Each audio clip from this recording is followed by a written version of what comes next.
بسم الله الرحمن الرحيم. السلام عليكم ورحمة الله وبركاته. ونوتري الحرم الإمام علي الحاج إمام الإمام الحسن عليه الصلاة والسلام إمام مكمنهم إمام فلسطين الإمام محمد المهدي خرطوم نرجس من حكيم السيدة حكيمة سيستر وإمام حسن العسكري كنا بازيك ووام إلى الحرم ياو. Njagadde tubeere nga twegasaayo n'ekigambo kimu baganda bange mwenna ab'ebitiibwa. Yatuumibwa Imaamu Hassan al-Askari nanti askari kitegeeza amagye, n'olwekyo ebbanga lyonna yali akuumirwa amagye gakola ki ge gamukuuma olwa dhulumu ba abasaids gye baatuusa ku bantu b'ejja Nabi Muhammad sallallahu alaihi wa alihi wasallam. Ate nga twagamba nti Nabi Muhammad mu Sahih Bukhari Sahih Muslim mulimu hadisi egamba nti yakunu ba'di ithna ashara a'imma kulluhum min bani Hashim. Oluvannyuma bangezi Nabi Muhammad ajja kujja abakulembeze 12 okuva ku Imaamu Ali paka ku Imaamu Muhammad al-Mahdi ne Imaamu Hassan Askari Imaamu Ali al-Hajj. Kati olw'abakulembeze abaali abanyunyusi abalyazaamaanya babateekanga mu mbeera ya pressure, because Imam Hassan al-Askari alayhi salatu wassalam wazalibwa automatically, wabanga nga anatera okufa baba tunulidde muntu kibu agenda okuzaala imaamu ki agenda okubeera nga imaamu yasemba kuba ye yali wa 11 n'ekyo yali living under pressure.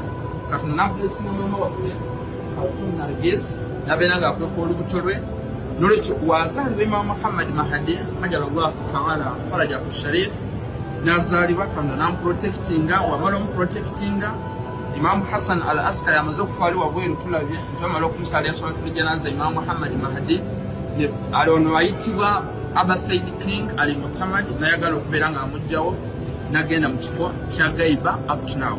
Omuntu ayinza okubuuza Gaiba, waki Imaamu aba agenda mu Gaiba okwekweka? Nanti because abaana akinga security.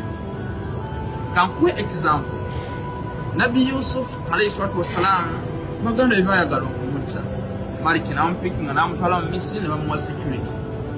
After banga ne balyoka bategeera nti gyali.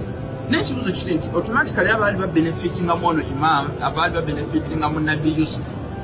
Ekyokubiri, oyinza okubuuza nti omuntu abashia ithna ashara baagala nnyo okutunuulira Gaiba okubula kwa Imaamu Muhammad Mahdi. Yes, oyinza ogamba tubafuniramuwa. Kankubuuza ekirala, gwe okigira osobola okumulaba? Tusobola. Naye ate Imaamu Muhammad Mahdi wadde nga tetumulaba naye akatusabira wa Allah subhanahu wa ta'ala, nanti Katonda yennyini yagamba nti wama arsalnaka illa rahmatan lil alamin. Twakutuma gwe Nabi Muhammad okujjako ng'oli kisa. Twakitegeeza nti n'abantu be bano because okubaagala kiri wajibu mu Suratu Shura 23 nabo eyo mase okubeera nga ekisa ekyo kiba kibatuukako, n'ekyo netubeera nga tusobola okukola ki benefitinga, nanti babeera batusabira wa Allah subhanahu wa ta'ala. Imam Hassan al-Askari yazaalibwa nga 10 omwezi gwa Rabiul Awwal, omwezi gwa Rabiul Thani, omwezi gwa Rabiul Thani mu mwaka 232 Hijriya. Ne bamutta nga 8 Rabiul Awwal omwaka gwa 2006 Hijriya. Omukyala Imam Hassan al-Askari Khartoum Nargis. Omufenzi ogamba nti ate olubuto lwa mama waffe Khartoum Nargis lwakwekebwa, gwe tunuulira lwakwekebwa Allah subhanahu wa ta'ala. Natunulwa Maryamu alayhi salam binti Imran, teri yalulaba naye ate wamala okuzaala Nabi Isa alayhi salatu wassalam, Katonda era naprotectinga Nabi Isa. This is the same case nti era Imam Muhammad Mahdi abeera protected nga Katonda wa protectinga Nabi Isa alayhi salatu wassalam. Suratul Maryam aya 5 Allah subhanahu wa ta'ala agamba ya Isa inni mutawaffika wa rafi'uka ilayya. Ne Nabi Isa alayhi salatu wassalam Katonda agamba nti ebbanga lye ery'okubeera nga liri wano mu nsi agenda kubeera nga alitendeeza, agenda kubeera nga alisala, abeere nga agenda wa Allah abeere nga amukuuma. N'ekyo ne Imam Muhammad Mahdi nga Isa wakyali mulamu, ne Imam Muhammad Mahdi akyali mulamu. Era bw'ogamba nti Imam Muhammad Mahdi asobola okubeera nga abeerawo atya ebbanga eryo lyonna, naawe tunuulira Nabi Isa alayhi salatu wassalam. Bingi nnyo bye tusobola okuyiga ku imaamu ono, naye olw'obudde bigwe twegayira Allah subhanahu wa ta'ala atuwe shafaati